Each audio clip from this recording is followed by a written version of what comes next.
My fellow citizens, I know you this country as much as I do. And it is heartbreaking to see so many of our citizens in these difficult times, because this is going to cost many more lives than it can possibly save. We knew then, as we know now, that this is still coming, lockdown or not. But this is a thing about this pandemic. There is not only one trade-off. You're going to have to make them all the time.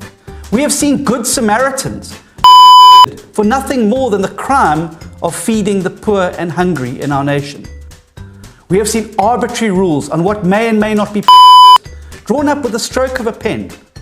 And we are going to continue to any regulation that is irrational or moral, whether in court or through other means.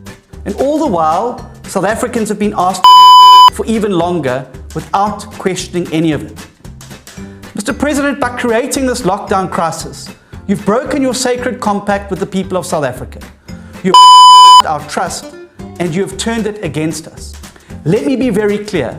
There is no longer a justification to keep this in place. When asked for their meeting minutes to clarify why they backtracked on the cigarette ban, the National Command Council refused, claiming this was now classified information.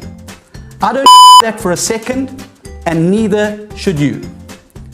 Since the start of this crisis, the DA has called for all of this data to be publicly.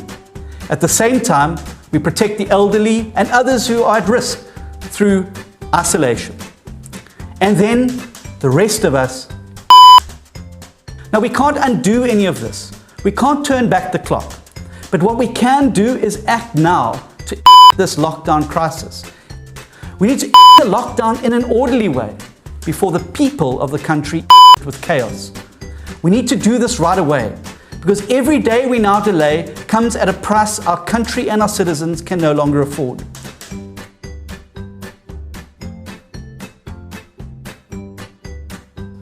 If you don't it, the people of South Africa are going to take charge and they are going to it for you.